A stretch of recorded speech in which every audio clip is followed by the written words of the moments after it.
ദൈവനാമത്തിന് മഹത്വമുണ്ടാകട്ടെ. നമ്മൾ നവംബർ മാസം ആരംഭിച്ച എഫേസ്യ ലേഖനത്തിലെ സഭ എന്ന വിഷയത്തെക്കുറിച്ചുള്ള പഠനം ദൈവത്തിൻ്റെ കൃപയാലും അനുഗ്രഹത്താലും ഇതുവരെ തുടരുവാൻ കർത്താവ് അനുവദിച്ചതോർത്ത് ദൈവത്തെ സ്തുതിക്കുന്നു. ഇന്ന് ആ ക്ലാസിൻ്റെ ഒടുവിലത്തെ ഭാഗത്തേക്ക് നാം വന്നിരിക്കുകയാണ്. കർത്താവ് നമ്മെ ധാരാളമായി സഹായിക്കേണ്ടതായിട്ടുണ്ട്. ഈ എല്ലാ ക്ലാസ്സുകളിലും സംബന്ധിച്ച സഹോദരി സഹോദരന്മാർക്കായി ദൈവത്തെ സ്തുതിക്കുകയും കർത്താവായ യേശുവിൻ്റെ നാമത്തിൽ സഭയുടെ പേരിലും നന്ദി വിശേഷാൽ അറിയിക്കുകയും ചെയ്യുകയാണ്. നാം എഫേസ്യ ലേഖനത്തിലെ സഭ എന്ന പഠനത്തിൽ കഴിഞ്ഞ ക്ലാസ്സിൽ ചിന്തിച്ച് അവസാനിപ്പിച്ചത് സഭ ഒരു മണവാട്ടി 5-ാം അധ്യായം. അതിൽ കഴിഞ്ഞ ക്ലാസ്സിൽ നമ്മൾ ഓർത്തത് സഭ എന്ന മണവാട്ടിക്ക് പൗലോസ് നൽകുന്ന ശക്തമായ നിർദ്ദേശം അതായിരുന്നു. എന്താണ് സഭയ്ക്ക് നൽകിയ ശക്തമായ നിർദ്ദേശം? 5-ാം അധ്യായം 1-ാം വാക്യത്തിൽ നാം വായിക്കുന്നു, ദൈവത്തെ പ്രിയമക്കൾ എന്ന പോലെ അനുകരിപ്പീൻ എന്നുള്ളതാണ്. ആ അനുകരിക്കുക എന്നതിന് കൊടുത്തിരിക്കുന്ന വാക്ക് മിമിക്സ് എന്നുള്ളതാണ്. മിമിക്സ് എന്ന പദത്തിൽ നിന്നുമാണ് അനുകരണം എന്ന പദം ഉണ്ടായത് എന്നും ഞാൻ നാം ചിന്തിക്കുകയുണ്ടായി. അങ്ങനെ അനുകരണം എന്ന വാക്കുകൊണ്ട് ഉദ്ദേശിക്കുന്ന ഒരു വിശദീകരണം, ഒരാശയം ഞാൻ ഓർപ്പിച്ചു. ഒരാൾ മറ്റൊരാളെ അനുകരിക്കുമ്പോൾ അയാളായി മാറുകയാണ്. കഴിഞ്ഞ ക്ലാസ്സിൽ ഞാനത് 2 വട്ടം ആവർത്തിച്ചു. ഈ ആഴ്ചയിലും അത് ഒരു പ്രാവശ്യം പറഞ്ഞു. അത് പറയും തോറും ഹൃദയത്തിൽ ഒരു പ്രത്യേക അനുഭൂതിയാണ് ഉണ്ടാകുന്നത്. ഞാൻ ദൈവത്തെ അനുകരിക്കുമ്പോൾ അല്ലെങ്കിൽ കർത്താവിനെ അനുകരിക്കുമ്പോൾ ആ വ്യക്തിയായിട്ട് ഞാൻ മാറുന്നു എന്ന് പറഞ്ഞാൽ ഞാൻ ദൈവമായി മാറുന്നു എന്നതല്ല വിഷയം. ആ സ്വഭാവത്തോട് ഞാൻ അനുരൂപപ്പെടുന്നു എന്നുള്ളത് ഹല്ലേലൂയ നമ്മുടെ ജീവിതത്തെ എത്രയോ ധന്യമാക്കി തീർക്കുന്നതാണ് എന്ന് നമുക്ക് ഓർക്കാൻ കഴിഞ്ഞു. അങ്ങനെ ദൈവത്തെ അനുകരിക്കാനുള്ള ചില നിർദ്ദേശങ്ങളും പൗലോസ് തുടർന്നുള്ള വാക്യങ്ങളിൽ പറയുന്നുണ്ട്. അതിലൊന്നാമത്തേത് സ്നേഹത്തിൽ നടപ്പി എന്നുള്ളതാണ്. 5-ാം അധ്യായം 1-2 വാക്യങ്ങളിൽ എന്തുകൊണ്ട് സ്നേഹത്തിൽ നടക്കണം എന്ന് നാം ചിന്തിച്ചു. ദൈവം സ്നേഹമാകുന്നു എന്നുള്ളതുകൊണ്ട്. 1 യോഹന്നാൻ 4:8. രണ്ടാമത് ദൈവത്തെ അനുകരിക്കുന്നതിനുള്ള നിർദ്ദേശം തന്നിരിക്കുന്നത് വെളിച്ചത്തിലുള്ളവരായി നടപ്പീൻ എന്നാണ്. 5-ാം അധ്യായം 9-ാം വാക്യം. എന്തുകൊണ്ട്? ദൈവം വെളിച്ചമാകുന്നു എന്നുള്ളതുകൊണ്ട്. 1 യോഹന്നാൻ 1:5. മൂന്നാമത്തെ നിർദ്ദേശം, ദൈവത്തെ അനുകരിക്കുന്നതിന് പൗലോസ് നൽകിയിരിക്കുന്ന മൂന്നാമത്തെ നിർദ്ദേശം ജ്ഞാനികളായി നടപ്പി. 5-ാം അധ്യായം 15 മുതൽ 17 വരെയുള്ള വാക്യങ്ങളാണ്. എന്തുകൊണ്ട് ജ്ഞാനികളായി നടക്കണം എന്ന് നാം ഓർത്തു. ദൈവം സത്യമാകുന്നതുകൊണ്ട്. 1 യോഹന്നാൻ 5:20 ആ വസ്തുതയും പറയുന്നുണ്ട്. ഇത്രയും കാര്യങ്ങളാണ് കഴിഞ്ഞ ക്ലാസ്സിൽ നമുക്ക് ചിന്തിക്കാനായിട്ട് സാധിച്ചത്. അതിൻ്റെ വിശദ വിവരം തന്നെ കഴിഞ്ഞ ക്ലാസ്സിൽ ഞാൻ ഓർപ്പിക്കുകയുണ്ടായി, സമയമെടുത്ത്. ഇനിയും തുടർന്ന് സഭയൊരു മണവാട്ടി എന്ന് വിസ്തരിക്കുന്ന ഈ അധ്യായത്തിലും സഭ ഒരു പടയാളി എന്ന നിലയിൽ വിവരിക്കുന്ന 6-ാം അധ്യായത്തിലുമായി നമുക്കിനി ചിന്തിക്കാനുള്ളത് യോജിപ്പിൽ അല്ലെങ്കിൽ ഒത്തൊരുമയിൽ നടക്കുക എന്നുള്ളതാണ്. അതിൻ്റെ തലക്കെട്ട് മാത്രം കഴിഞ്ഞ ക്ലാസ്സിൽ പറഞ്ഞ് അവസാനിപ്പിക്കുകയാണ് ചെയ്തത്. യോജിപ്പിൽ അല്ലെങ്കിൽ ഒത്തൊരുമയിൽ നടപ്പീൻ. 5-ാം അധ്യായം 18 മുതൽ 6-ാം അധ്യായം 9 വരെയുള്ള വാക്യങ്ങളിലാണ്. 5-ാം അധ്യായം 18 മുതൽ 6-ാം അധ്യായം 9 വരെയുള്ള വാക്യങ്ങളിലാണ്. ദൈവസഭയെന്ന മണവാട്ടി കരുതിയിരിക്കേണ്ട ഒട്ടധികം കാര്യങ്ങൾ കഴിഞ്ഞ ക്ലാസ്സുകളിലായി നാം ഓർക്കുകയുണ്ടായി. സഭ ഒരു ശരീരമായും മന്ദിരമായും മർമ്മമായും, അതോടൊപ്പം തന്നെ സഭ ഒരു ആ വിധത്തിൽ പുതിയ സൃഷ്ടിയായും ഒക്കെ നമ്മൾ ചിന്തിച്ചപ്പോൾ, ഓരോരോ അധ്യായങ്ങൾ കടക്കുമ്പോൾ സഭയ്ക്കുണ്ടായിരിക്കേണ്ട ഉത്തരവാദിത്തങ്ങളെക്കുറിച്ചുള്ള വലിയ വിവരണം കഴിഞ്ഞ ക്ലാസ്സുകളിൽ നൽകുകയുണ്ടായി. വാസ്തവത്തിൽ നമുക്കിങ്ങനെ പറയരുതോ, ദൈവത്തിൻ്റെ ജ്ഞാനശില്പമായ സഭ അതെത്രയോ അത്ഭുതകരമായിരിക്കുന്നു.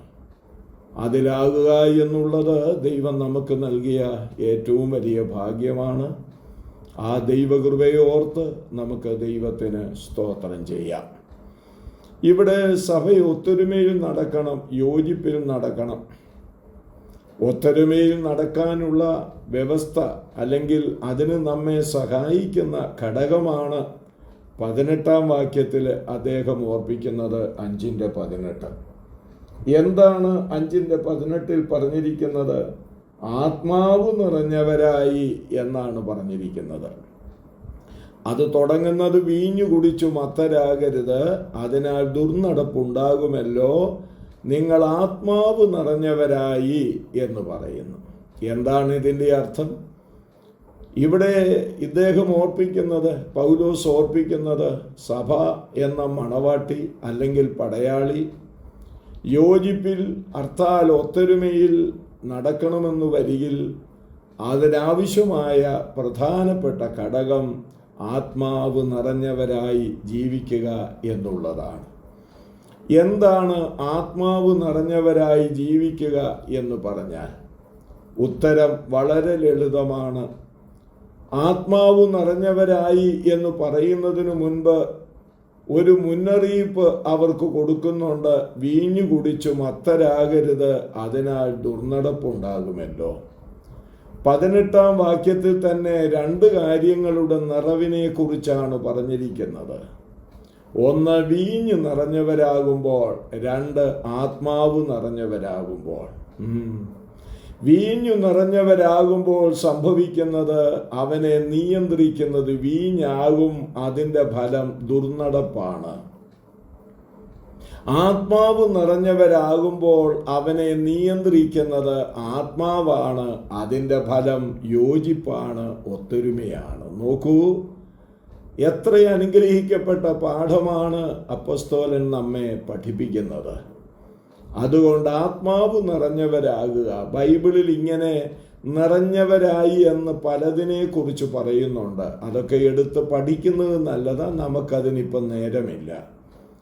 അസൂയ നിറഞ്ഞവരായി, കോപം നിറഞ്ഞവരായി, ഭ്രാന്ത് നിറഞ്ഞവരായി എന്നൊക്കെ പലരെ സംബന്ധിച്ചും ദുഷ്ടമനുഷ്യരെ സംബന്ധിച്ചൊക്കെ പറയുന്നുണ്ട്. എന്ന് പറഞ്ഞാൽ അതിൻ്റെ അർത്ഥമെന്താണ്? ഒരുവനിൽ അസൂയ നിറഞ്ഞാൽ അവനെ നിയന്ത്രിക്കുന്നത് അസൂയയായിരിക്കും. ഒരുവനിൽ കോപം നിറഞ്ഞാൽ അവനെ നിയന്ത്രിക്കുന്നത് കോപമായിരിക്കും. ഒരുവനിൽ ഭ്രാന്ത് നിറഞ്ഞാൽ അവനെ നിയന്ത്രിക്കുന്നത് ഭ്രാന്തായിരിക്കും. ഒരുവനിൽ വീഞ്ഞു നിറഞ്ഞാൽ അവനെ നിയന്ത്രിക്കുന്നത് വീഞ്ഞായിരിക്കും. എന്നാൽ ഒരുവനിൽ ആത്മാവ് നിറഞ്ഞാൽ, സ്തോത്രം, അവനെ നിയന്ത്രിക്കുന്നത് ആത്മാവായിരിക്കും. അതുകൊണ്ട് വാത്സല്യ സഹോദരങ്ങളെ, നാം ഉൾപ്പെട്ടു നിൽക്കുന്ന പ്രാദേശിക സഭയെന്ന മണവാട്ടി ഒത്തൊരുമയിലൂടെ മുന്നോട്ട് പോകണമെന്ന് വരിയിൽ ആവശ്യം എന്താണ്? സഭയ്ക്ക് ആത്മാവ് നിറഞ്ഞ ഒരു ജീവിതം, അല്ലെങ്കിൽ ആത്മാവിനാൽ നിയന്ത്രിക്കപ്പെട്ട ജീവിതം. ആത്മാവിനാൽ നിയന്ത്രിക്കപ്പെട്ട ജീവിതത്തിലാണ് നമുക്ക് ഒത്തൊരുമയിൽ പോകാൻ കഴിയുന്നത്. ഏതെങ്കിലും സഭകളിൽ ഭിന്നതയുടെ വിത്ത് കിളിർത്ത് അത് ഏറ്റവും വഷളായിരിക്കുന്ന ഒരവസ്ഥയിലേക്ക് വന്നിട്ടുണ്ടെങ്കിൽ നാം ഓർക്കേണ്ട കാര്യം, ആ സഭ പരിശുദ്ധാത്മാവിൻ്റെ നിയന്ത്രണത്തിലല്ല പോകുന്നത്, പരിശുദ്ധാത്മാവിൻ്റെ പ്രബോധനത്തിലല്ല ആ സഭ നടക്കുന്നത് എന്ന് കാണാൻ കഴിയും. ഞാൻ വിസ്താര ഭയത്താൽ എൻ്റെ വാക്കുകൾ ചുരുക്കേണ്ടതായിട്ടുണ്ടല്ലോ. വെളിപ്പാട് പുസ്തകം 2-3 അധ്യായങ്ങളിൽ 7 സഭകൾക്കുള്ള ദൂത് നമ്മുടെ കർത്താവ് കൊടുക്കുന്നുണ്ട്. ഓരോ ദൂതും അവസാനിപ്പിക്കുമ്പോൾ പറയുന്ന ഒരു വാക്കുണ്ട്, ആത്മാവ് സഭകളോട് പറയുന്നത് എന്തെന്ന് ചെവിയുള്ളവൻ കേൾക്കട്ടെ എന്നാണ്. ഓ ദൈവത്തിനു മഹത്വം! ദിവസം തോറും നിമിഷം തോറും ആത്മാവ് സഭയോട് സംസാരിച്ചു കൊണ്ടിരിക്കുകയാണ്. ഏതിലൂടെ സംസാരിക്കുന്നു? വചനത്തിലൂടെ സംസാരിക്കുന്നു. അങ്ങനെ ആത്മാവിൻ്റെ സംസാരം, വചനം കേട്ട് അതിന് വിധേയപ്പെട്ട് ജീവിക്കുമ്പോഴാണ് സഭാംഗങ്ങൾ ആത്മാവിനാൽ നിയന്ത്രിക്കപ്പെട്ട അഥവാ ആത്മാവ് നിറഞ്ഞവരായി ജീവിക്കാൻ കഴിയുന്നത്. അങ്ങനെ വരുമ്പോൾ എവിടെയെല്ലാം അവർ യോജിച്ചു പോകുമെന്ന് കാണാൻ കഴിയുന്നുണ്ട്. ഒന്ന്, ദൈവവുമായി യോജിച്ചു പോകാൻ സഭയ്ക്ക് കഴിയും. 5-ാം അധ്യായം 19-20 വാക്യങ്ങളിൽ ആ കാര്യം രേഖപ്പെടുത്തിയിട്ടുണ്ട്. അതിൽ പ്രത്യേകിച്ച് എടുത്തു പറയുന്ന 2-3 പ്രസ്താവന 19-20 പറഞ്ഞിരിക്കുന്നത്. ഒന്ന്, കർത്താവിന് പാടിയും കീർത്തനം ചെയ്തു. അത് കർത്താവിനോട് ബന്ധപ്പെട്ട് നിൽക്കുന്നതാണ്. മറ്റൊരു പ്രയോഗമുള്ളത്, എല്ലായ്പ്പോഴും എല്ലാറ്റിനു വേണ്ടിയും സ്തോത്രം ചെയ്തു. അതും ദൈവത്തോട് ബന്ധപ്പെട്ട് നിൽക്കുന്നതാണ്. എത്ര മനോഹരമായിരിക്കുന്നുവെന്ന് നോക്കിക്കേ. ആത്മാവിനാൽ ഒരു സഭ നിയന്ത്രിക്കപ്പെടുമ്പോൾ ആ സഭയിൽ നിന്ന് കർത്താവിനുള്ള പാട്ടും ഹല്ലേലൂയ കീർത്തനവും കേട്ടുകൊണ്ടിരിക്കാം. ഞാൻ സഭയോടുള്ള ബന്ധത്തിൽ തന്നെ സങ്കീർത്തനത്തിലെ ഒരു വാക്യം ഒന്ന് ഘടിപ്പിക്കാൻ ആഗ്രഹിക്കുകയാണ്. എന്താണ് അവിടെ വായിക്കുന്നത്? നീതിമാന്റെ കൂടാരത്തിൽ നിന്ന് ജയത്തിൻ്റെയും ഉല്ലാസത്തിൻ്റെയും ധ്വനികൾ മുഴങ്ങും. സഭയിൽ നിന്ന് ജയത്തിൻ്റെയും ഉല്ലാസത്തിൻ്റെയും ധ്വനി മുഴങ്ങണം. സഭയിൽ വഴക്കിൻ്റെ ശബ്ദമല്ല കേൾക്കേണ്ടത്, അഭിപ്രായ വ്യത്യാസത്തിൻ്റെ ശബ്ദമല്ല കേൾക്കേണ്ടത്. വ്യക്തമായി പറഞ്ഞാൽ സഭയിൽ കേൾക്കേണ്ടത് അപസ്വരങ്ങളല്ല, അപശബ്ദങ്ങളല്ല. സഭയിൽ ഒന്നിച്ച് കേൾക്കേണ്ടത് ഹല്ലേലൂയ കർത്താവിനുള്ള പാട്ടുകളാണ്, കർത്താവിന് കീർത്തനം ചെയ്യുന്നതാണ്.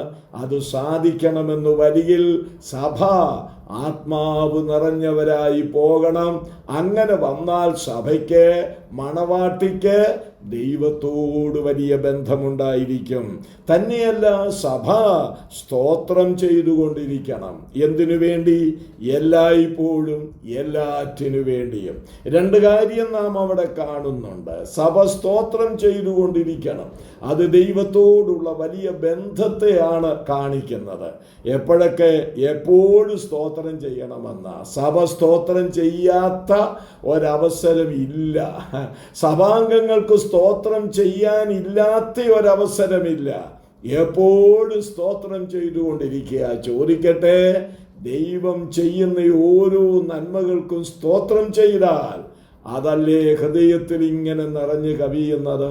മഹാകവി KV സൈമൺ സാറ് പാടിയിരിക്കുന്നത് പോലെ, എന്നുള്ളമാകും മഹാദൈവാലയത്തിൽ നിന്നും പൊങ്ങും നിനക്ക് വന്ദനം.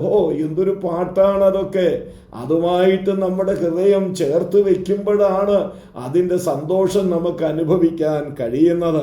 എല്ലായ്പ്പോഴും. 2ാമത് പറയുന്നു, എല്ലാറ്റിനു വേണ്ടി സ്തോത്രം ചെയ്യണം എന്ന് പറഞ്ഞാൽ മാനുഷിക ദൃഷ്ടിയിൽ നന്മയാകട്ടെ, തിന്മയാകട്ടെ, രോഗമാകട്ടെ, ആരോഗ്യമാകട്ടെ, ദാരിദ്ര്യമാകട്ടെ, സമൃദ്ധിയാകട്ടെ, ബലഹീനതയാകട്ടെ, ആരോഗ്യമാകട്ടെ, ഏത് പ്രതികൂല സാഹചര്യങ്ങൾ വന്നാലും അനുകൂല സാഹചര്യങ്ങളിൽ സ്തോത്രം ചെയ്യുന്ന അതേ സന്തോഷത്തോടുകൂടെ തന്നെ പ്രതികൂല സാഹചര്യങ്ങളിലും ദൈവത്തിന് സ്തോത്രം ചെയ്യുന്നത് സഭയ്ക്ക് ദൈവത്തോടുള്ള വലിയ ബന്ധത്തെയാണ് കാണിക്കുന്നത്. എത്ര അനുഗ്രഹിക്കപ്പെട്ട കാര്യം! ആത്മാവ് നിറഞ്ഞ് ജീവിക്കുമ്പോൾ സഭയുടെ രണ്ടാമത്തെ ബന്ധം എന്താണെന്നറിയാമോ? സഭയുമായിട്ടുള്ള ബന്ധം. ആ സഭയുടെ അംഗങ്ങൾക്ക് സഭയുമായിട്ടുള്ള ബന്ധം. ഞാനൊരു കാര്യം പറയട്ടെ, ഇന്ന് സഭകളിലൊക്കെ ആളുകൾ വന്നും പോയും ഇരിക്കുന്നുണ്ട്. പക്ഷേ സഭയുമായി സജീവമായ ഒരു ബന്ധം, ഹൃദയംഗമമായ ഒരു ബന്ധം എത്ര പേർക്കുണ്ടെന്ന് ഞാനൊന്ന് ചോദിക്കട്ടെ. വൈകുന്നേരം സഭയിൽ എന്തും നടക്കട്ടെ, സഭ എങ്ങനും പോകട്ടെ, സഭയിൽ എന്തു പ്രശ്നവുമാകട്ടെ, എനിക്കെന്താ, ഞാനെന്തിനാ അതൊക്കെ കേൾക്കുകയും ചിന്തിക്കുകയും ചെയ്യുന്നതെന്ന് പറഞ്ഞുകൊണ്ട് കൈ കഴുകി പോകുന്ന എത്രയോ വിശ്വാസികളുണ്ടെന്നറിയാമോ? അവർക്ക് സഭയുടെ ആവശ്യം അറിയണമെന്ന് നിർബന്ധമില്ല, സഭയുടെ യോഗങ്ങൾ അറിയണമെന്ന് നിർബന്ധമില്ല, ആ യോഗങ്ങളിൽ സംബന്ധിക്കണമെന്ന് വലിയ താല്പര്യമൊന്നുമില്ല, ദൈവത്തിൻ്റെ വചനം സഭയിൽ നിന്ന് കേൾക്കണമെന്ന് വലിയ ആഗ്രഹമില്ല. അവർക്കാകെയുള്ള ആഗ്രഹം അവരുടെ ഭൗതികമായ ആവശ്യങ്ങൾ നിറവേറ്റുക എന്നുള്ളതാണ്. ഞാനൊരു കാര്യം ഇവിടെ ഗൗരവമായി പറയട്ടെ, സഭയുമായിട്ട് നാം ബന്ധപ്പെടേണ്ടത് നമ്മുടെ ഭൗതിക ആവശ്യം നിറവേറ്റുന്ന ഒരു താവളമായി സഭയെ കണ്ടുകൊണ്ടല്ല. മക്കളുടെ കല്യാണം നടത്താനും മരിച്ചാലൊന്ന് കുഴിച്ചിടാനും എന്തെങ്കിലും ആവശ്യങ്ങൾ വരുമ്പോൾ സഭക്കാർ വന്ന് പ്രാർത്ഥിക്കാനും അങ്ങനെയുള്ള ഒരു ബന്ധമായിരിക്കരുത് സഭയോട് നമുക്കുണ്ടാകേണ്ടത്. അങ്ങനെ കേവലം അലസമായ ഒരു ബന്ധം പുലർത്തി പോകുന്ന ആരെങ്കിലും ഈ ക്ലാസ്സിൽ സംബന്ധിക്കുന്നെങ്കിൽ ഇന്ന് രാത്രി സ്നേഹത്തോടെ പറയട്ടെ, ദൈവത്തിൻ്റെ സഭ ദൈവത്തിൻ്റെ കർത്താവിൻ്റെ മണവാട്ടിയാണ്. ആ മണവാട്ടിയായ സഭയോട് ഓരോ വിശ്വാസിയും സജീവമായ ബന്ധം പുലർത്തി, ആരോഗ്യപരമായ ബന്ധം പുലർത്തി മുന്നോട്ട് പോകണം.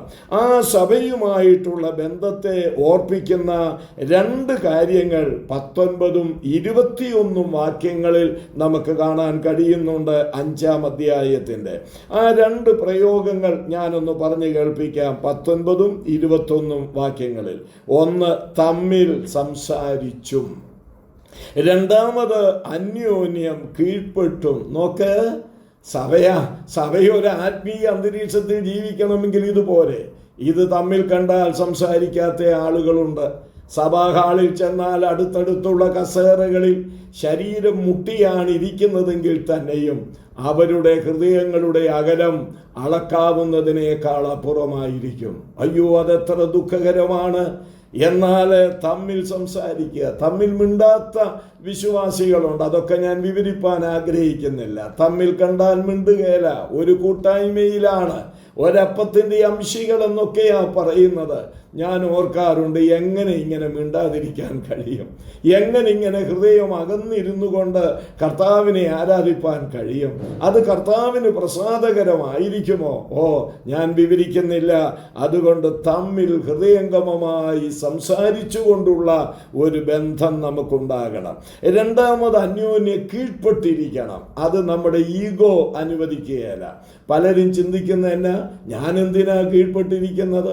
എനിക്ക് പണമുണ്ട്, എനിക്ക് വിദ്യാഭ്യാസമുണ്ട്, എനിക്ക് ജോലിയുണ്ട്, എനിക്ക് നല്ല വീടുണ്ട്, എൻ്റെ മക്കളൊക്കെ നല്ല സൗകര്യത്തിലാണ്, എനിക്ക് സഞ്ചരിക്കാൻ മുന്തിയ ഇനം കാറുണ്ട്, എന്നെ ആര് തോപ്പിക്കാനാ എന്ന മട്ടിൽ പ്രിയപ്പെട്ടവരെ, സമ്പത്തിൻ്റെ ആ വലിയ മത്ത് തലയിൽ പിടിച്ചിരിക്കുന്നത് കൊണ്ട് സഭയ്ക്ക് വിധേയപ്പെട്ടു പോകാൻ മടി കാണിക്കുന്ന സഹോദരങ്ങളുണ്ട്. അങ്ങനെയുള്ളവരും ഈ വാക്കുകളെ കേൾക്കുന്നെങ്കിൽ ഞാനൊരു മുന്നറിയിപ്പ് തരികയാ, ആ പോക്ക് നല്ലതിനല്ല.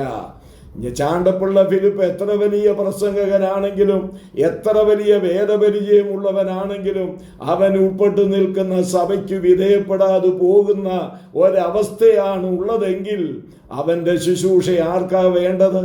അവൻ്റെ ശുശ്രൂഷ കൊണ്ട് ആർക്കാ ഗുണം ചെയ്യുന്നത്?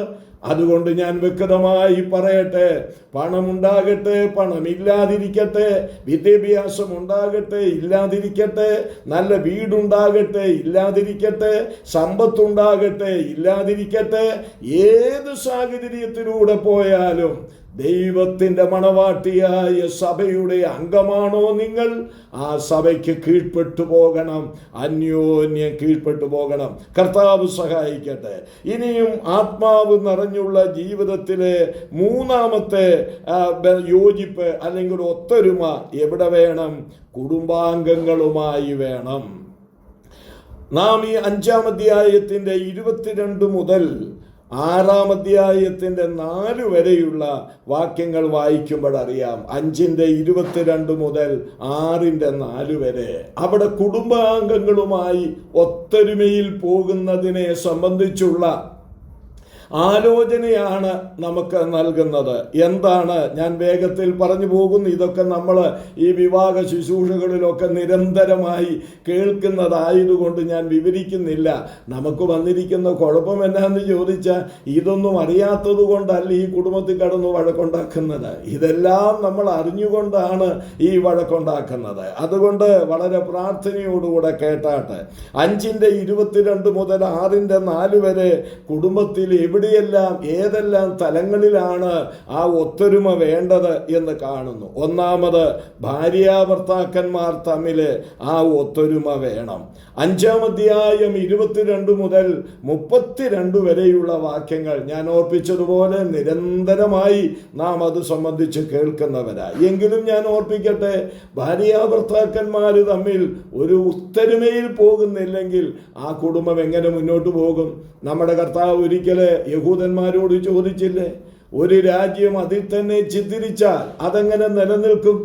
കുടുംബത്തിൽ എന്നും ഛിദ്രമാണെങ്കിൽ ആ കുടുംബത്തിനെങ്ങനെ നിലനിൽക്കാൻ കഴിയും? മക്കൾക്കെങ്ങനെ ആരോഗ്യത്തോടുകൂടെ ജീവിക്കാൻ കഴിയും? എൻ്റെ വാത്സല്യ സഹോദരങ്ങളെ, കുടുംബം ദൈവം നമുക്ക് നൽകിയതാണ്.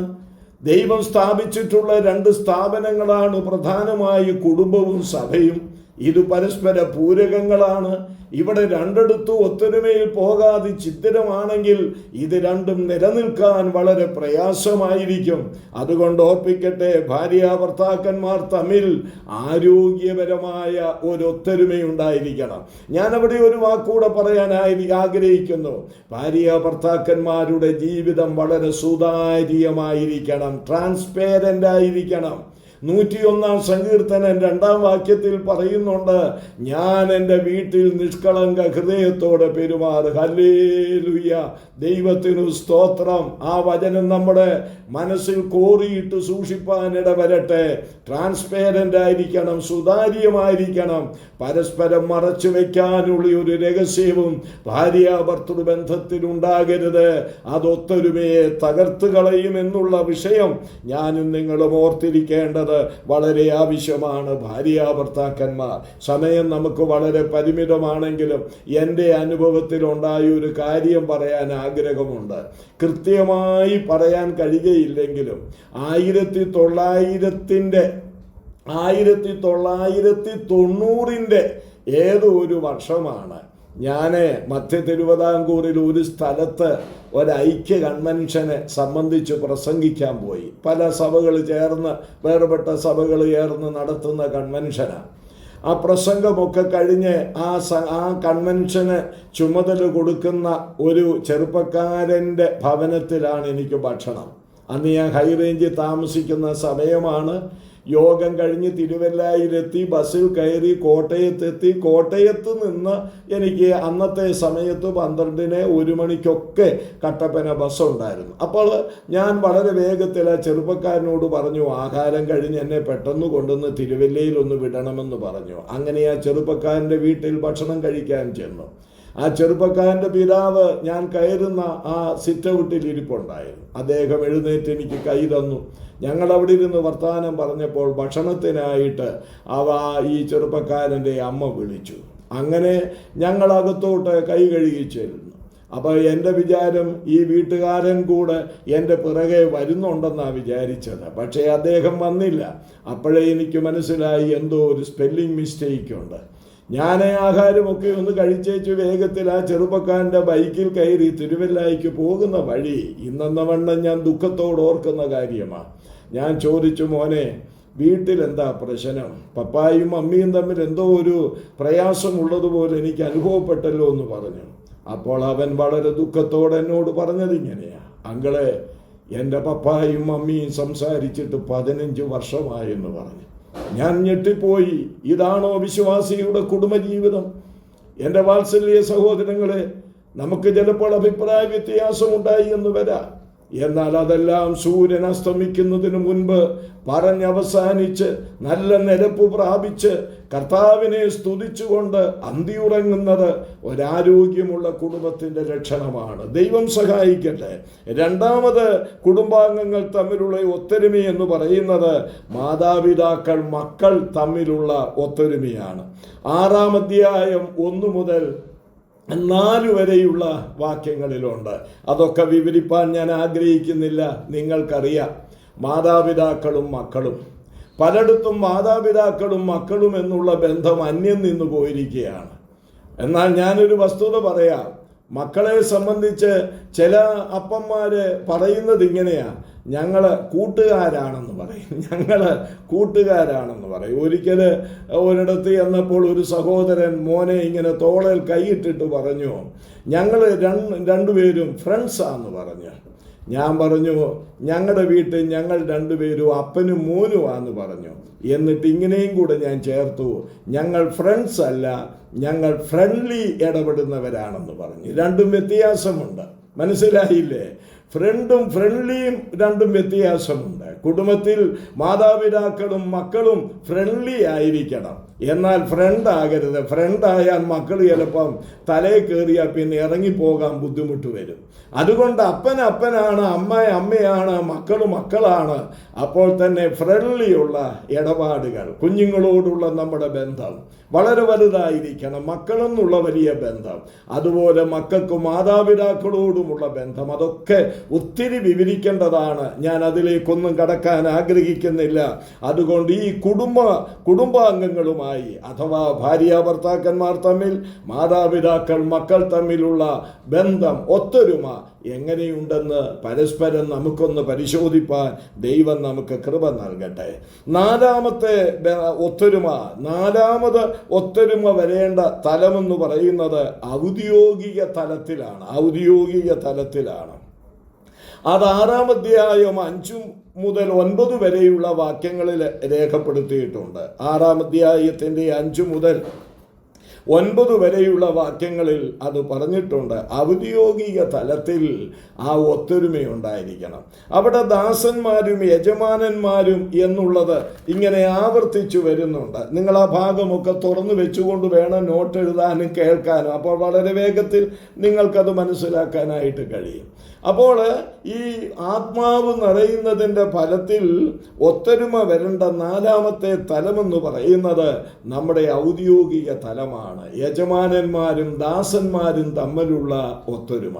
ഇവിടെ നിങ്ങൾ മനസ്സിലാക്കേണ്ട കാര്യം, പലരും ചിന്തിക്കുന്നത് ഈ എഫേസ്യ ലേഖനം 6-ാം അധ്യായത്തിൻ്റെ 5 മുതൽ 9 വരെ പറഞ്ഞിരിക്കുന്ന യജമാനന്മാരും ദാസന്മാരും എന്ന് പറയുന്നത് യജമാനൻ അവിശ്വാസിയും ദാസന്മാരും വിശ്വാസികളുമെന്ന്. അങ്ങനെയല്ല. യജമാനന്മാരും വിശ്വാസികളാണ്, ദാസന്മാരും വിശ്വാസികളാണ്. യജമാനന്മാർ അവിശ്വാസികളാണെങ്കിൽ പൗലോസ് യജമാനന്മാരെ വിളിച്ചു പറയേണ്ട കാര്യമില്ല. അവിശ്വാസിക്കല്ലല്ലോ ഈ കത്തെഴുതിയത്, വിശ്വാസിക്കല്ലേ ഈ കത്തെഴുതിയത്. അപ്പോൾ ഔദ്യോഗിക തലത്തിൽ യജമാനന്മാരുണ്ട്, അല്ലെങ്കിൽ ഓഫീസേഴ്സ് ഉണ്ട്, അല്ലെ നമ്മുടെയൊക്കെ ഭാഷയിൽ പറഞ്ഞാൽ ബോസ് ഉണ്ട്, അതോടൊപ്പം തന്നെ തൊഴിലാളികളുമുണ്ട്. ഇവിടെ നാം ഒരു കാര്യം ഓർക്കേണ്ടത്, അവിടെ ഔദ്യോഗിക തലത്തിലേക്ക് ചെല്ലുമ്പോൾ അത് സഹോദരനാണെന്നും പറഞ്ഞുകൊണ്ട് ആ സഹോദരനെ ധിക്കരിച്ചു പോകാൻ പാടില്ല. നീ അവിടുത്തെ ഒരു തൊഴിലാളിയാണ്, ഒരു ജോലിക്കാരനാണ്.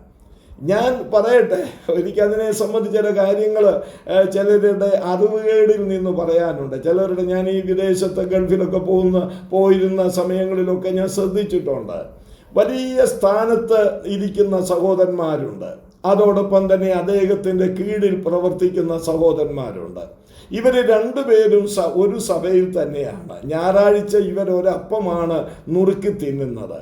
ആ ഒരു സ്വാതന്ത്ര്യം വെച്ചുകൊണ്ട് ആ ഓഫീസിലേക്ക് വരുമ്പോൾ, ഔദ്യോഗിക ജീവിതത്തിലേക്ക് വരുമ്പോൾ, ഈ മുകളിൽ ഇരിക്കുന്ന അല്ലെങ്കിൽ ആ മെയിൻ യജമാനനെ അല്ലെങ്കിൽ ആ സാറിനെ അല്ലെ ഓഫീസറിനെ കാണുമ്പോൾ എന്നാ ഉണ്ട് മത്തായി സഹോദര എന്ന് വിളിക്കാൻ പാടില്ല.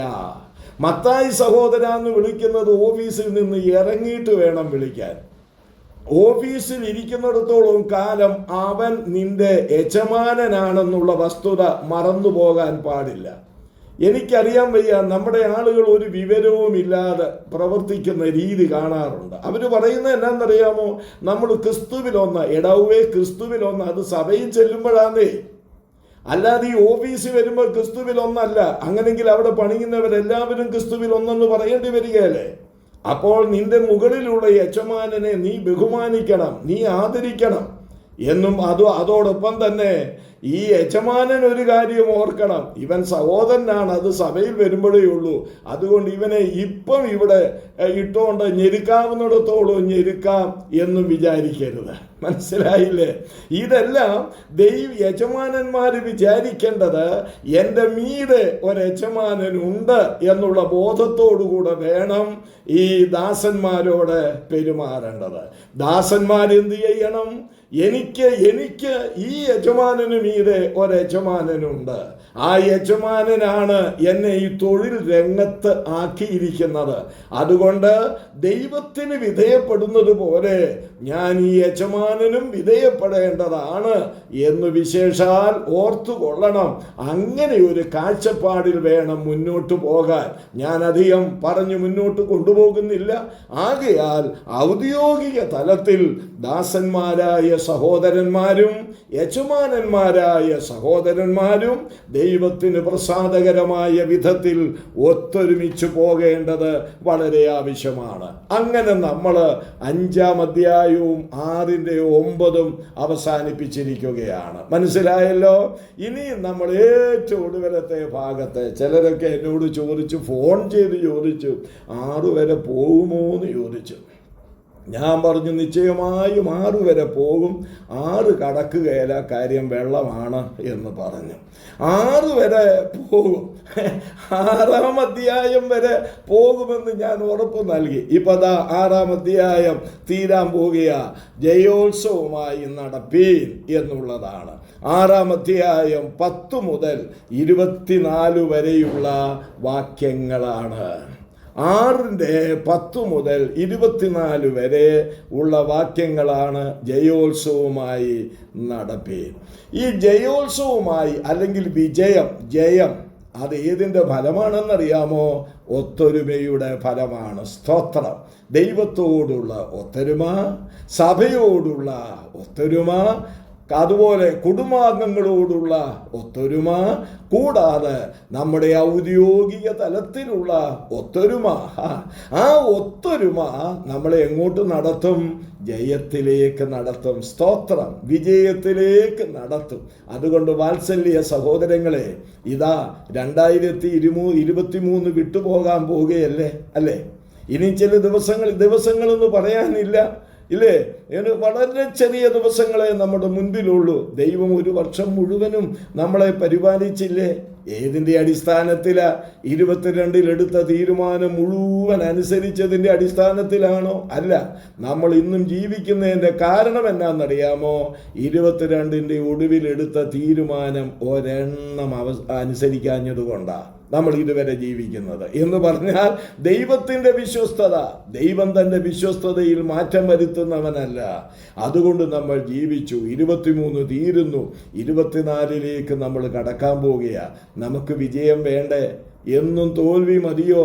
ചെറിയാൻ സാറ് പാടിയിരിക്കുന്ന പോലെ തോൽവിയേയുള്ളൂ എന്നിൽ നോക്കുക എന്നും പാടിക്കൊണ്ടിരിക്കാനാണോ നമുക്ക് വിജയം വേണ്ടേ? നമുക്ക് ജയിക്കണ്ടേ?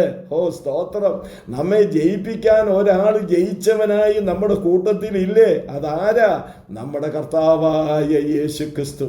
ലോകത്തിൻ്റെ മേൽ ജയിച്ചവൻ, പാപത്തിൻ്റെ മേൽ ജയിച്ചവൻ, മരണത്തിൻ്റെ മേൽ ജയിച്ചവൻ, പാതാളത്തിൻ്റെ മേൽ ജയിച്ചവൻ, അന്ധകാര ശക്തിയുടെ മേൽ ജയിച്ചവൻ അവിടുന്ന് ജീവിക്കുന്നു. 1 കൊരിന്ത്യർ 15:57 എന്താ പറയുന്നത്? നമ്മുടെ കർത്താവായ യേശു മുഖാന്തരം നമുക്ക് ജയം നൽകുന്ന ദൈവത്തിന് സ്തോത്രം. റോമാലേഖനം 8-ാം അധ്യായത്തിന് എന്താ പറയുന്നത്? നാമോ നമ്മെ സ്നേഹിച്ചവൻ മുഖാന്തരം ഇതിലൊക്കെയും ജയം പ്രാപിക്കുന്നു. ആകയാൽ ദൈവത്തോടൊന്ന് ചേർന്ന് നിന്നാട്ട്, നമ്മുടെ സഭയോടൊന്ന് ചേർന്ന് നിന്നാട്ട്, നമ്മുടെ കുടുംബത്തോടൊന്ന് ചേർന്ന് നിന്നാട്ട്, അങ്ങനെ വന്നു കഴിഞ്ഞാൽ വിജയം സുനിശ്ചിതമാണ്. അതാണ് ഒത്തൊരുമയുടെ ഫലം എന്നുള്ളത് നമുക്ക് കാണാൻ കഴിയും. ഈ ഭാഗം മുതൽ സഭയെ നമ്മൾ കാണുന്നത് ഒരു പടയാളിയായിട്ടാണ്. സഭയൊരു പടയാളിയാണ്, ഒരു പടക്കളത്തിലാണ്, ഒരു പോരാട്ടത്തിലാണ്, ഒരു യുദ്ധക്കളത്തിലാണ് സഭയായിരിക്കുന്നത്. സഭയ്ക്കെന്നും യുദ്ധമുണ്ട് കേട്ടോ. യുദ്ധം തീർന്ന ഒരു സമയം സഭയ്ക്കില്ല. ഏതിനോടൊക്കെയാ യുദ്ധം ചെയ്യേണ്ടതെന്ന് തിരുവെഴുത്തിലൂടെ നമുക്ക് മനസ്സിലാക്കുന്നുണ്ട്. ലോകമോഹങ്ങളോട് യുദ്ധം ചെയ്യുന്നു, ജഡമോഹങ്ങളോട് യുദ്ധം ചെയ്യുന്നു, പിശാചിനോട് യുദ്ധം ചെയ്യുന്നു, വിശ്വാസത്തിനു വേണ്ടി യുദ്ധം ചെയ്യുന്നു, പാപത്തിനെതിരെ യുദ്ധം ചെയ്യുന്നു. ഒരു വിശ്വാസിയുടെ, ഒരു സഭയുടെ ജീവിതം ഒരു വശത്ത് നോക്കിയാൽ എന്തോ ഒരു ബുദ്ധിമുട്ടാണെന്നറിയാമോ? എന്തോ ഒരു ബുദ്ധിമുട്ടാണെന്നറിയാമോ?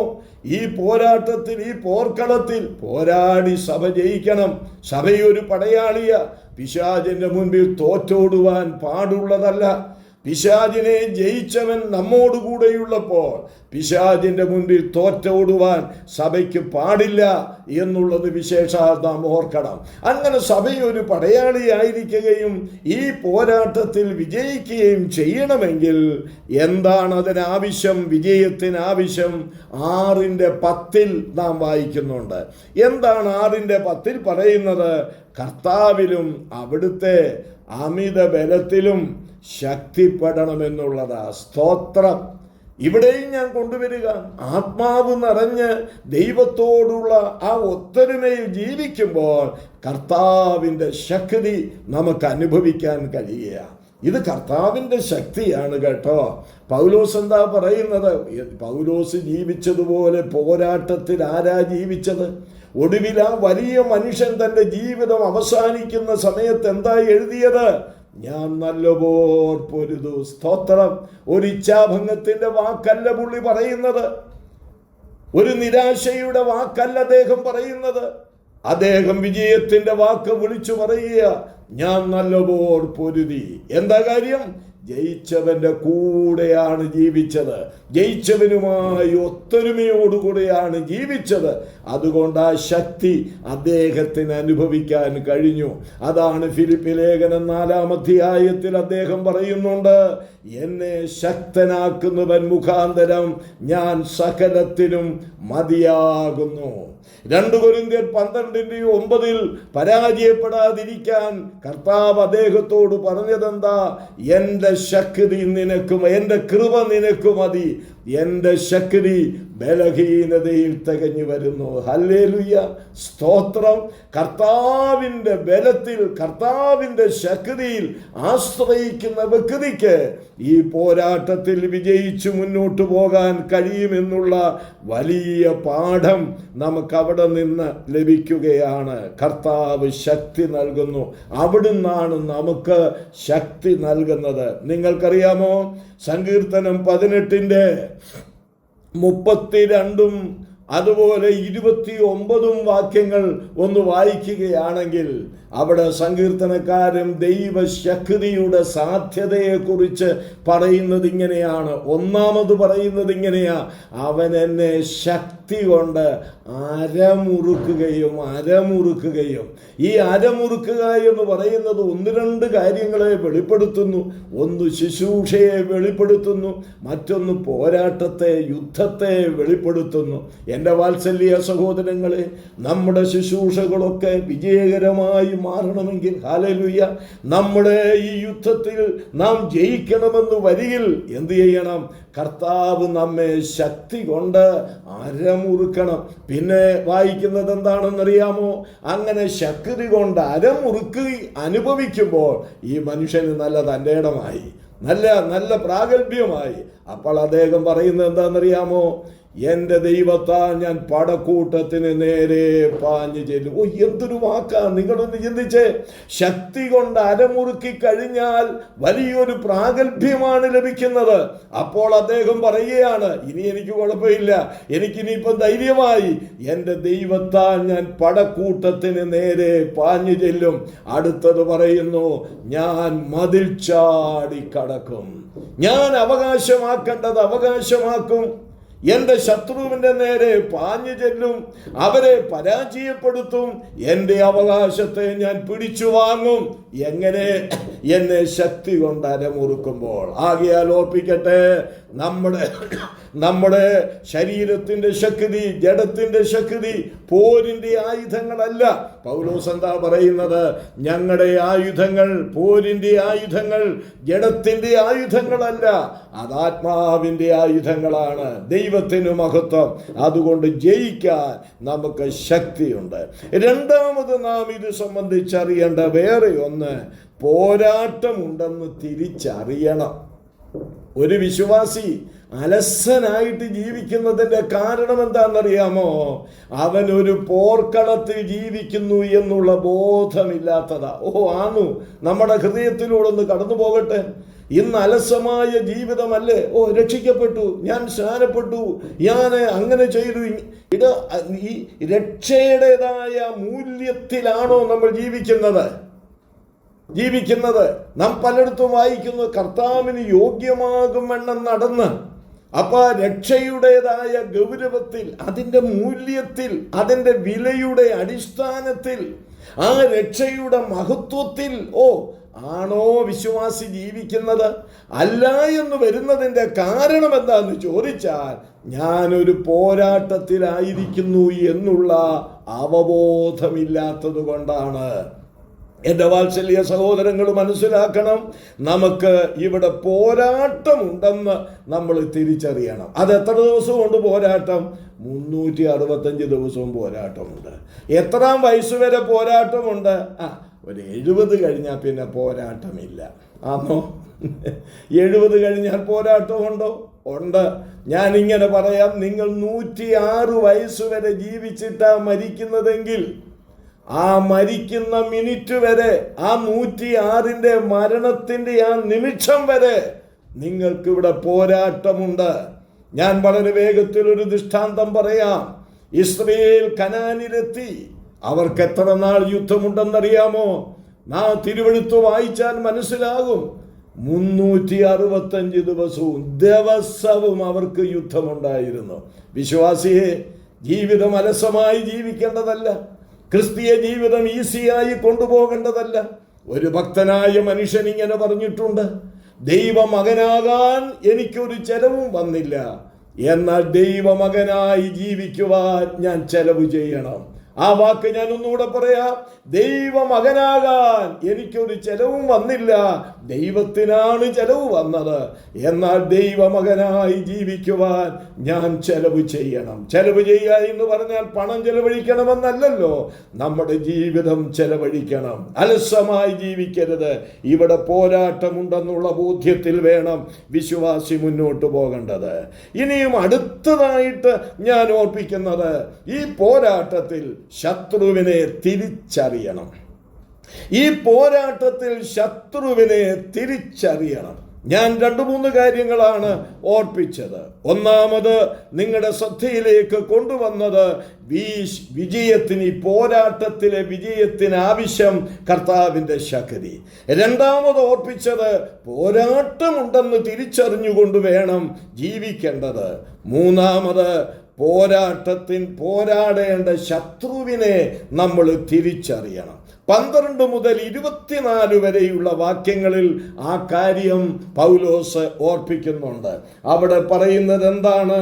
നമുക്ക് പോരാട്ടമുള്ളത് ജഡരക്തങ്ങളോടല്ല, വാഴ്ചകളോടും അധികാരങ്ങളോടും ഈ അന്ധകാരത്തിൻ്റെ ലോകാധിപതികളോടും സ്വർലോകങ്ങളിലെ ദുഷ്ടാത്മസേനയോടുമത്രേ.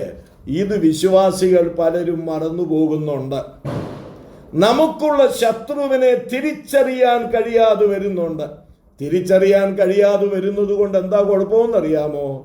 പോരാടാൻ പാടില്ല എന്ന് പറഞ്ഞവരോടൊക്കെ നമ്മളങ്ങ് പോരാടുക. ജഡരക്തങ്ങളോട് പോരാട്ടം ഇല്ലെന്നാണ് ഇവിടെ പറഞ്ഞിരിക്കുന്നത്. നമ്മുടെ പോരാട്ടം മുഴുവൻ ആരോടാ? ജഡരക്തങ്ങളോടാ, നമ്മുടെ സഹോദരങ്ങളോട്. എന്തോ ഒരു പോരാട്ടമാണെന്നറിയാമോ? ചിലരൊക്കെ വീമ്പിളൊക്കെ കേട്ടിട്ടുണ്ട്. നോക്കിക്കോ, ഞാൻ അവനെ ഇരുത്തിയിട്ടേ അടങ്ങത്തുള്ളൂ, ഞാൻ അവനെ ഒരു പാഠം പഠിപ്പിച്ചിട്ടേ അടങ്ങത്തുള്ളൂ, അവൻ എന്നോടാ കളിച്ചത്, നോക്കിക്കോ ഞാൻ ആരാണെന്ന് അവന് കാണിച്ചു കൊടുക്കും. ലജ്ജയില്ലേ ഇങ്ങനെയൊക്കെ പറയാൻ? എന്തുകൊണ്ട് ഇങ്ങനെയുള്ള വാക്കുകൾ നമ്മളിൽ നിന്ന് വരുന്നു? നമ്മുടെ ശത്രുവിനെ തിരിച്ചറിയാൻ കഴിയാത്തത് കൊണ്ടാണ്. ജഡരക്തങ്ങളോടല്ല, നമ്മുടെ സഹോദരങ്ങളോടല്ല, നമ്മോടൊരുമിച്ച് ഒരപ്പത്തിലേക്ക് കൈ നീട്ടുന്നവരോടല്ല, നമ്മോടൊരുമിച്ച് ദൈവത്തെ ആരാധിക്കുന്നവരോടല്ല നമുക്ക് പോരാട്ടമുള്ളത്. അവരാരും നമ്മുടെ ശത്രുക്കളല്ല, നമ്മുടെ സഹോദരന്മാരാണെന്ന് കാണുവാൻ നമുക്ക് സാധിക്കണം. പിന്നെന്താരാണ് ശത്രു? വാഴ്ചകളോടും അധികാരങ്ങളോടും അതുപോലെ സ്വർലോകങ്ങളിലെ ദുഷ്ടാത്മസേനയോടും ലോകാധിപതികളോടും, ചുരുക്കത്തിൽ പറഞ്ഞാൽ പിശാചിനോടും അവൻ്റെ ദൂതന്മാരോടുമാണ് വിശ്വാസിക്ക് പോരാട്ടമുള്ളത്. ഇതെന്ന് നമ്മൾ തിരിച്ചറിഞ്ഞ് യുദ്ധം ചെയ്യുന്നുവോ അന്നേ സഭ വിജയിക്കുകയുള്ളൂ, കുടുംബം വിജയിക്കുകയുള്ളൂ, നാം വിജയിക്കുകയുള്ളൂ. അതുകൊണ്ട് ജഡരക്തങ്ങളോടുള്ള പോരാട്ടം നിർത്തണം. നമ്മുടെ പൊതു ശത്രുവെന്ന് പറയുന്നത് ഈ പിശാചാണ്. എൻ്റെ സഹോദരൻ എനിക്ക് നേരെ സംസാരിക്കുന്നെങ്കിൽ, എതിരെ സംസാരിക്കുന്നെങ്കിൽ ഞാൻ ഇങ്ങനെ ചിന്തിക്കണം, അവൻ തനിയെ സംസാരിക്കുന്നതല്ല, ഞങ്ങളുടെ രണ്ടുപേരുടെയും പൊതു ശത്രുവായ പിശാച് അവനെ കൊണ്ട് സംസാരിപ്പിക്കുന്നതാണ്. അങ്ങനെ ചിന്തിക്കാൻ നമുക്ക് കഴിയുമോ? ഒന്ന് ചിന്തിച്ചു നോക്കിയേ, അങ്ങനെ ചിന്തിക്കാൻ നമുക്ക് കഴിയുമോ? നമുക്കെതിരെ പ്രവർത്തിക്കുന്നു, അപ്പോൾ ഇങ്ങനെ ചിന്തിക്കണം, ഞാൻ അവനെതിരെയും പ്രവർത്തിക്കുമെന്നല്ല. അവൻ സ്വയമേവ ചെയ്യുന്നതല്ല, അവനിൽ ദുഷ്ടപിശാച് അവനെ കൊണ്ട് ചെയ്യിക്കുന്നതാണ്. അതുകൊണ്ട് എനിക്ക് പോരാട്ടമുള്ളത് അവനോടല്ല, അവനെ കൊണ്ട് ചെയ്യിക്കുന്ന പിശാചിനോടാണെന്നുള്ള കാഴ്ചപ്പാട് നമുക്കുണ്ടാകുന്നെങ്കിൽ, ഓ ദൈവമേ, അങ്ങനെയാണെങ്കിൽ നമ്മുടെ സാഹോദര്യ ബന്ധം എത്ര സുദൃഢമായിരിക്കും എന്ന് നമുക്കറിയാം. ദൈവം നമ്മെ വിശേഷാൽ സഹായിക്കുമാറാകട്ടെ. അതുകൊണ്ട് ശത്രുവിനെ തിരിച്ചറിയണം. നാലാമത്, ശത്രുവിനോട് പോരാടേണ്ട ആയുധം. അത് ഞാൻ 3-4 മിനിറ്റ് കൊണ്ട് പറഞ്ഞ് അവസാനിപ്പിച്ചുകൊള്ളാം. ഇനിയും എൻ്റെ ക്ലോക്കിൽ, എൻ്റെ മൊബൈലിൽ 21 9 മിനിറ്റ് ഉണ്ട്. 9 മിനിറ്റിൽ 8 മിനിറ്റേ ഞാൻ എടുക്കുകയുള്ളൂ, 1 മിനിറ്റ് പ്രാർത്ഥിക്കാനും ഒക്കെ ആയിട്ട്. അതുകൊണ്ട് 8 മിനിറ്റ് തന്നെ എടുക്കുമെന്ന് എനിക്കറിയാൻ വയ്യ. നോക്കാം.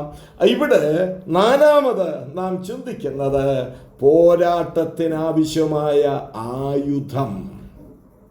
പോരാട്ടത്തിനാവശ്യമായ ആയുധം എടുക്കണം കേട്ടോ. പണ്ട് ചെറുപ്പകാലത്ത് ഞാൻ പഠിച്ചിട്ടുള്ള ഒരു കവിതയുടെ 1-2 ലൈൻ ഓർക്കുന്നുണ്ട്. അതിങ്ങനെയാണ്: ആയുധം കയ്യിലില്ലാത്തോൻ അടരാടുന്നതെങ്ങനെ എന്നാണ്. ഇപ്പോൾ പാകിസ്ഥാൻ ബൗണ്ടറി നിൽക്കുക, നമ്മളോട് യുദ്ധം ചെയ്യാൻ. ഇന്ത്യൻ മിലിറ്ററി നേരെ അവനെതിരെ ചെല്ലുക, ഒറ്റ ഒരുത്തൻ്റെ കയ്യിൽ തോക്കില്ല. കയ്യും വീശി പോവുക, അങ്ങനെ വരികയല്ല കേട്ടോ. നമ്മൾ ചോദിക്കും, ഇതന്നെ ഈ കയ്യും വീശി പോകുന്നത് പാകിസ്ഥാൻ പടയാളികളോട് യുദ്ധം? അതൊന്നും വേണ്ട, അവരോടൊന്നും തോക്കും തീർക്കുമൊന്നും വേണ്ട. എൻ്റെ കൈ ധാരാളം, ഒറ്റ അടി അടിച്ചാൽ മതിയോ? മിക്കവാറും കൈ കാണുകയല്ല. നമ്മൾ പലപ്പോഴും ഒരു കാര്യം നിങ്ങൾ മനസ്സിലാക്കണം, ഈ പിശാചുണ്ടല്ലോ സർവശക്തനല്ല, അത് നമ്മൾ മനസ്സിലാക്കാം. പിശാച് സർവശക്തനല്ല, സർവശക്തൻ ദൈവമേ ഉള്ളൂ. പക്ഷേ പിശാച് വലിയ ശക്തിയുള്ളവനാ. പിശാച് ശക്തനാണ്, സർവശക്തനല്ലെന്നേ ഉള്ളൂ. അവൻ ശക്തനാണ്. അവനോട് എതിരിടാനുണ്ടല്ലോ, അലസമായിട്ട് അങ്ങോട്ട് പോയാൽ ഞാൻ പാപം ചെയ്യാതൊക്കെ ജീവിച്ചോളാം, കുറെ കഴിഞ്ഞ് കേൾക്കാൻ പുള്ളി കുഴിയിൽ വീണെന്ന്. മനസ്സിലായില്ലേ? അതുകൊണ്ട് നമ്മുടേതായ വേദപുസ്തകത്തിലെ അറിവുകളോ നമ്മുടെ പ്രസംഗ പാഠവമോ നമുക്കുള്ള കഴിവുകളോ ഇതൊന്നും പിശാചിനെ ജയിക്കാൻ പര്യാപ്തമല്ല. അതിനുള്ള ആയുധം എടുക്കണം. ആ ആയുധത്തിന് ഇവിടെ കൊടുത്തിരിക്കുന്നത് സർവായുധ വർഗമെന്നാണ്. സർവായുധം എന്ന് പറഞ്ഞാൽ ഇതിനുള്ള സകല ആയുധവും നമ്മൾ പിടിക്കണം. ഇത് ആരുടേതാണ് ഈ ആയുധം? അവിടെ എഴുതിയിട്ടുണ്ട്. അതിൻ്റെ 12-ാമത്തെ വാക്യത്തിൽ നാം എല്ലാവരും അവിടെ 12-ാം വാക്യത്തിൽ പറയുന്നു എന്ത്? 11-ാം വാക്യത്തിൽ ദൈവത്തിൻ്റെ സർവായുധ വർഗം ധരിച്ചുകൊള്ളുകയും. ദൈവത്തിൻ്റെ, ആരുടേതാ? ദൈവത്തിൻ്റെതാ, മനുഷ്യൻ്റേതല്ല, നമ്മുടെ ഓരോരുത്തരുടേതുമല്ല. എന്ന് പറഞ്ഞാലുണ്ടല്ലോ, നമ്മുടെ കൂർമ്മ ബുദ്ധി കൊണ്ട് സാധിച്ചെടുക്കേണ്ട കാര്യമല്ലിത്. നമ്മുടേതായ വിദ്യാഭ്യാസം കൊണ്ട് സാധിച്ചെടുക്കേണ്ടതല്ല. അതല്ലേ സദൃശവാക്യം 1-ാം അധ്യായത്തിൽ തന്നെ ആരംഭത്തിൽ പറയുന്നത് എന്ത്? പൂർണ്ണ ഹൃദയത്തോട് യഹോവയിൽ ആശ്രയിച്ചു കൊള്ളുക, സ്വന്തം വിവേകത്തിൽ ഊന്നരുത് എന്നാണ് പറഞ്ഞിരിക്കുന്നത്. മനസ്സിലായോ? അതുകൊണ്ട് ഈ ആയുധം എന്ന് പറയുന്നത് സമ്പൂർണമായും ദൈവത്തിൻ്റെതാണ്, മനുഷ്യൻ്റേതൊന്നുമല്ല. നമ്മുടെ തന്ത്രങ്ങളൊന്നും ഈ ശക്തനായ പിശാചിനോട് പോരാടി ജയിക്കാൻ പര്യാപ്തമല്ല. ദൈവത്തിൻ്റെ സർവായുധ വർഗം എടുക്കണം, ജഡത്തിൻ്റെതല്ല. 2 കൊരിന്ത്യർ 10-ാം അധ്യായം 4-ാം വാക്യത്തിൽ പറയുന്നത് എന്താണ്? അത് അവിടെ പൗലോസ് പറയുന്ന വാക്ക ഞാനൊന്ന് വായിച്ചു കേൾപ്പിക്കാം. ഞങ്ങളുടെ പോരിൻ്റെ ആയുധങ്ങളോ ജഡീകങ്ങളല്ല. എന്നാ വചനമാണ് അദ്ദേഹം എഴുതി തന്നിരിക്കുന്നത്. ഞങ്ങളുടെ പോരിൻ്റെ ആയുധങ്ങളോ ജഡീകങ്ങളല്ല. ജഡീകങ്ങളായി കഴിഞ്ഞാലുണ്ടല്ലോ അവരുടേതായ അതിൽ നമ്മൾ തിരിച്ചടിക്കേണ്ടതായിട്ട് വരും. നമ്മളോട് ഇടപെടും, നമ്മളോട് പറയുന്നത് പോലെ തിരിച്ചു പറയണം, നമ്മളോട് സംസാരിക്കുന്ന പോലെ തിരിച്ചു സംസാരിക്കണം, നമ്മളോട് ഇടപെടുന്നത് പോലെ തിരിച്ചിടപെടണം. അതെല്ലാം ജഡത്തിൻ്റെ ആയുധങ്ങളാണ്. അവിടെയാണ് ഈ കുടുംബത്തിലും സഭയിലും ഒക്കെ പ്രശ്നം വരുന്നത്. ജഡത്തിൻ്റെ ആയുധങ്ങളല്ല എന്ന് അദ്ദേഹം പറയുന്നു. പിന്നെ ആരുടെ ആയുധമാ? ഈ 6:11 പറയുക ദൈവത്തിൻ്റെ ആയുധമാണ്. ആ ദൈവത്തിൻ്റെ ആയുധം എന്തൊക്കെയാണ് നമുക്കറിയാം. ഞാൻ പറഞ്ഞു പോകാം. 1 സത്യം. സത്യം എന്തു വേണം? 14-ാം വാക്യത്തിൽ അത് അരക്കച്ചയായിരിക്കണം. അരക്കച്ച അത് കെട്ടിയിരിക്കുക, അരക്കച്ചയായിട്ട് കെട്ടിയിരിക്കുക എന്ന് പറഞ്ഞാൽ എന്താ അർത്ഥം? ആ സത്യം എപ്പോഴും ഒരരക്കച്ചയായിട്ട് നമ്മളോട് കൂടെ ഉണ്ടായിരിക്കണം. സത്യം പോഷ്ക്ക് പറയാൻ പാടില്ല. സമയമില്ലല്ലോ. നിങ്ങൾ സമയം കിട്ടുമ്പോൾ വെളിപ്പാട് പുസ്തകം 14-ാം അധ്യായം എടുത്തു നോക്കണം. അവിടെ മഹോപദ്രവ കാലത്ത് വീണ്ടെടുക്കപ്പെട്ടവരെ കുറിച്ചുള്ള ഗുണങ്ങൾ പറയുമ്പോൾ അവിടെ ഒരു വാക്ക് എഴുതി വെച്ചിട്ടുണ്ട്. വെളിപ്പാട് 14 അവിടെ ഒരു വാക്ക് എഴുതിയിട്ടുണ്ട്, അവരുടെ വായിൽ പോഷ്കില്ല എന്ന്. ഹല്ലേലൂയ, ദൈവത്തിന് സ്തോത്രം. വീണ്ടെടുക്കപ്പെട്ടവരുടെ ഒരു വലിയ ലക്ഷണമായിട്ടാണ് വെളിപ്പാട് 14 പറയുന്നത്, അവരുടെ വായിൽ പോഷ്കില്ല. എൻ്റെ വാത്സല്യ സഹോദരങ്ങളെ, കോട്ടയംകാരുടെ ഭാഷയിൽ പറഞ്ഞാൽ ഗുഡായിപ്പുമായി നടക്കുന്ന വിശ്വാസി എന്ന് പേരുള്ള പലരുണ്ട്. വിശ്വാസി അങ്ങോട്ട് വിട്ടിട്ട് സുവിശേഷ വേല ചെയ്യുന്നവരുടെ കൂട്ടത്തിലുമുണ്ട്. അവർക്കൊന്നും ശത്രുവിനെ ജയിക്കാൻ പറ്റുകയല്ലെന്നേ. സത്യം അരക്കച്ചയായിരിക്കണം. 2ാമത് നീതി കവചമായിരിക്കണം. ആ കവചമെന്ന് പറയുന്നത് എന്താ? ഈ കഴുത്തു മുതൽ അരക്കെട്ട് വരെ ഈ ഫ്രണ്ടിൽ ഇങ്ങനെ ഉള്ളതാണ്. വെടി ഇങ്ങോട്ട് വന്നാൽ കൊള്ളരുത്, വെട്ടു വന്നാൽ കൊള്ളരുത്. അതിനാണ് ഈ അരക്കച്ച. അതെന്താണ്? നീതിയാണ്. നീതിയോടെ നടന്നും. നാം യശയ്യാപ്രവചനത്തിൽ എന്താ വായിക്കുന്നത് ഓർമ്മയുണ്ടോ നിങ്ങൾക്ക്? നീതിയായി നടന്നും നേർ പറഞ്ഞും എന്നാണ് നമ്മൾ വായിക്കുന്നത്. സ്തോത്രം. അങ്ങനെ ഒരു പാട്ടുണ്ടല്ലോ, നീതിയായി നടന്നും നേർ പറഞ്ഞും മന്നിൽ പാതിവൃത്യമുള്ള മണവാട്ടി മാത്രമേ, ഓ മണവാട്ടി മാത്രമേ. അല്പകാലം മാത്രം എന്നുള്ളതിനകത്ത് നീതിയായി നടന്ന, സ്തോത്രം, നീതി പ്രവർത്തിക്കുന്നവനൊക്കെ ദൈവത്തിൽ നിന്ന് ജനിച്ചിരിക്കുന്നു എന്നാണ് 1 യോഹന്നാൻ 2-ാം അധ്യായത്തിൽ പറഞ്ഞിരിക്കുന്നത്. ശക്കര്യാവിനെ കുറിച്ച് പറയുമ്പോൾ അവൻ നീതിമാനായിരുന്നു. എലിസബത്തിനെ കുറിച്ചും അത് വായിക്കുന്നു. അനേകരെ കുറിച്ച് വായിക്കുന്നു. നോഹയെ കുറിച്ച് വായിക്കുന്നുണ്ട്. അവൻ തൻ്റെ തലമുറയിൽ നീതിമാനായിരുന്നു. വിശ്വാസത്താൽ നീതീകരിക്കപ്പെട്ട വിശ്വാസിയെ ദൈവം ദാനമായി നമ്മെ നീതീകരിച്ചപ്പോൾ ആ നീതി നമ്മുടെ പ്രായോഗിക തലത്തിൽ കൊണ്ടുവരണം. നീതിപൂർവമായി ജീവിക്കണം. അതാണ് ഈ കവചം. 3-ാമത് പറയുന്നു, സുവിശേഷം കാലിന് ചെരുപ്പാക്കിയും. ചെരുപ്പ് എപ്പോഴും നമ്മുടെ കാലിൽ ഉണ്ടല്ലോ. കട്ടിലേക്ക് കയറുന്നതിന് മുമ്പ് വരെയും അകത്തിടാൻ ഒരെണ്ണം, പുറത്തിടാൻ ഒരെണ്ണം, ഓഫീസിൽ പോകാൻ ഒരെണ്ണം, കല്യാണത്തിന് പോകാൻ ഒരെണ്ണം, എപ്പോഴാണേലും ചെരുപ്പില്ലേ? ഇതുപോലെ ഒരു വിശ്വാസി നടക്കുമ്പോൾ, സഭ നടക്കുമ്പോൾ എപ്പോഴും സുവിശേഷം ഉണ്ടായിരിക്കണം. സുവിശേഷം വിട്ടൊരു ജീവിതം സഭയ്ക്കുണ്ടാകാൻ പാടില്ല. 4-ാമത് വിശ്വാസം. അത് പരിചയായി, അത് കയ്യിൽ പിടിക്കേണ്ടതാണ്. 6-ാം അധ്യായം 16-ാം വാക്യം. കാലിന് ചെരുപ്പ് സുവിശേഷം 6:15. ഇനിയും 5-ാമത് രക്ഷ. അത് ശിരസ്ത്രമാണ്. തലയിൽ ആക്രമണം വരാതിരിക്കാൻ 6:17. പ്രിയപ്പെട്ടവരെ, രക്ഷ ശിരസ്ത്രമാണ്. അപ്പോൾ പിശാചി നമ്മളെ തകർക്കാൻ നോക്കുമ്പോൾ ഈ രക്ഷ എന്ന ശിരസ്ത്രം കാണും. എന്താ കാര്യം? ഇവൻ ദൈവത്തിൻ്റെ വകയാ. രക്ഷ എന്ന ശിരസ്ത്രം. 6-ാമത്തെ ആയുധം വാളാണ്. വാള്, അതാണ് ഈ സർവായുധ വർഗം എന്ന് പറയാൻ കാര്യം. 6-ാമത്തേത് വാളാണ്. അതെന്താ? ദൈവവചനമാണ്. 6:17. അത് കൈക്കൊള്ളണം. വചനം എപ്പോഴും കൈക്കൊള്ളണം. കേൾക്കണം. ഈ വിയോഗത്തിനൊക്കെ വരുമ്പോഴുണ്ടല്ലോ ചിലർ മൊബൈൽ ബൈബിളുമായിട്ടാണ് വരുന്നത്. ഈ ഇന്ന അധ്യായം വായിക്കാമെന്ന് പറയുമ്പോൾ അങ്ങോട്ട് തെറ്റുക, ഇങ്ങോട്ട് തെറ്റുക. ശമൂവേൽ എന്ന് പറഞ്ഞാൽ എസ്സേൽ അടിക്കുക, ശമൂവേൽ വരും, അത് പിന്നെ അധ്യായം എടുക്കും, വാക്യം എടുക്കും. വേദപുസ്തകവും ചുമന്നുകൊണ്ട് നടക്കണ്ടല്ലോ. അങ്ങനെയെങ്കിൽ ഞാൻ ചോദിക്കാം, ഈ മൊബൈലിനെ വിശുദ്ധ ബൈബിളെന്ന് വിളിക്കുന്നെങ്കിൽ നമുക്കത് ഉപയോഗിക്കാം. ഞായറാഴ്ചയൊക്കെ ഉപയോഗിക്കാം, യോഗങ്ങൾക്കൊക്കെ ഉപയോഗിക്കാം. ഇന്നത്തെ ഉപദേശിമാർ, പ്രസംഗകരും ഈ മൊബൈലും ലാപ്ടോപ്പും ഒക്കെ നോക്കിയാണ് പ്രസംഗിക്കുന്നത്. എൻ്റെ ദൈവമേ, എൻ്റെ കർത്താവേ, വചനം ജഡമായി ഈ ഭൂമി വന്നു കേട്ടോ.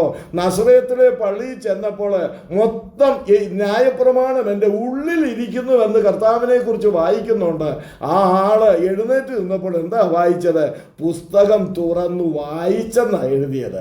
അദ്ദേഹത്തിന് പുസ്തകം തുറന്നു വായിക്കാമെങ്കിൽ വിശ്വാസിയെ, നിന്റെ കയ്യിൽ ഈ വചനം പിടിച്ചാൽ എന്താ കുഴപ്പം? എന്താണ് ഇത്ര ആക്ഷേപം?